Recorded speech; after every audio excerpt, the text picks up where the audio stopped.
En créant Emmaüs Défi en 2007, nous nous sommes donné un objectif, combattre la grande précarité, accueillir des personnes issues de la rue sans aucune sélection. Nous avons donc créé un chantier d'insertion pour les ramener vers le premier vecteur de socialisation, le travail. Le retour à l'emploi se fait progressivement grâce à un dispositif appelé Premières Heures. 2 heures de travail tout d'abord, puis 4, puis 6, pour atteindre après 3 mois en moyenne 26 heures de travail hebdomadaire. Jean-Pierre décharge les dons pour la vente du jour. Il a lui-même bénéficié du dispositif.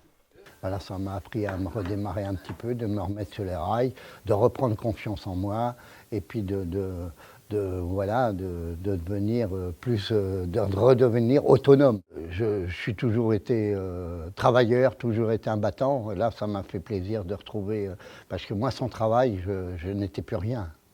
Comme Jean-Pierre, ils sont 128 salariés en insertion à travailler au bric-à-brac de la rue Riquet, chacun à leur rythme. Meubles, vêtements, livres, après la collecte, les salariés trient, mettent en rayon et participent à la vente. Chaque mercredi et samedi, les Parisiens peuvent ensuite venir faire leurs emplettes. Alors, je suis venue ici par hasard, puisque ce week-end, j'étais chez ma sœur à Nantes et j'ai beaucoup aimé sa déco d'intérieur et elle m'a recommandé de venir donc, chez Emmaüs, puisqu'elle a trouvé des meubles plutôt sympas. Je suis au chômage et franchement, ça me permet à cette heure-ci acheter au moins les cadeaux des enfants et ça me permet d'acheter des meubles pour mon appartement et ça aide beaucoup. Le produit de la vente finance l'accompagnement des salariés en insertion. Le dispositif Convergence en est le socle. Une demi-douzaine de spécialistes écoutent et conseillent les salariés. Ils les guident sur les problématiques de l'emploi, du logement et de la santé. Moi, je pense que moi, je ne travaille pas pour toi, moi, je travaille avec toi. Et puis on va rentrer dans l'appartement témoin de la vente. Accompagner, c'est aussi aider ceux qui trouvent un premier logement. Là aussi, un dispositif spécifique est mis en place. C'est la Banque solidaire de l'équipement. Après avoir quitté leur centre d'hébergement, les bénéficiaires y achètent des produits ménagers neufs. Ils y sont orientés par les travailleurs sociaux et peuvent bénéficier de prix jusqu'à 5 fois inférieurs à ceux du commerce traditionnel. Jamila vient juste d'emménager, c'est sa première visite.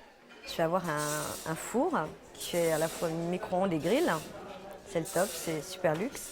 La BSE me permet de m'équiper avec un budget raisonnable et rapidement, parce que je n'ai pas un salaire mirobolant. Donc là, ce que je vais pouvoir acheter m'aurait demandé peut-être 1 an dans les commerces habituels.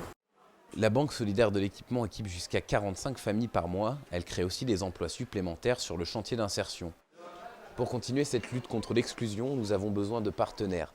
En nous accompagnant, ils nous permettent de continuer à innover et à nous développer, à créer de nouveaux dispositifs comme Premières Heures, Convergence ou la Banque solidaire de l'équipement, qui nous permettront de relever le défi de l'insertion, aujourd'hui comme demain.